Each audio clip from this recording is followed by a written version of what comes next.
Maqedonia e Veriut rrezikon të humbas mundësinë për përfitimin e 4,2 milion eurove në kuadër të agjendës reformuese, nëse nuk arrihet konsensus politik për ndryshimet në kodin zgjedhor. Afati për miratimin e këtyre ndryshimeve po afrohet, ndërsa partitë politike ende nuk kanë gjetur gjuhë të përbashkët për disa çështje kyçe, përfshirë modelin zgjedhor, votimin elektronik të diasporës dhe financimin e fushatave mediatike. Për këtë arsye, ndryshimet vazhdojnë të mbeten të bllokuara në kuvend.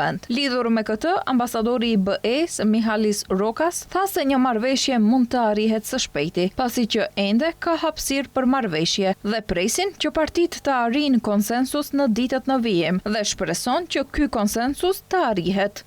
Ne vërtet shpresojmë që edhe sot dhe edhe nesër mund të arrihet konsensusi. E kuptoj se koordinatorët e partive takojnë çdo ditë dhe shpresoj që ky hap të realizohet. Siç e dini, tashmë është thënë publikisht se me këtë janë kursyer 4,2 milion euro, gjë që është në dobi të qytetarëve të Maqedonisë së Veriut. Prandaj shpresoj që deri në fund të ditës së nesërme të arrihet konsensusi.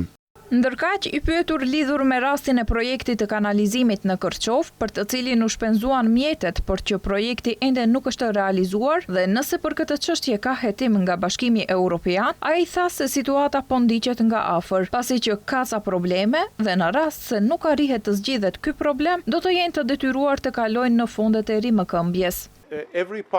Fondet e BE-s nuk jepen vetëm pasi një projekt të përfundoj, por ne gjithashtu monitorojmë nëse ai është zbatuar siç duhet.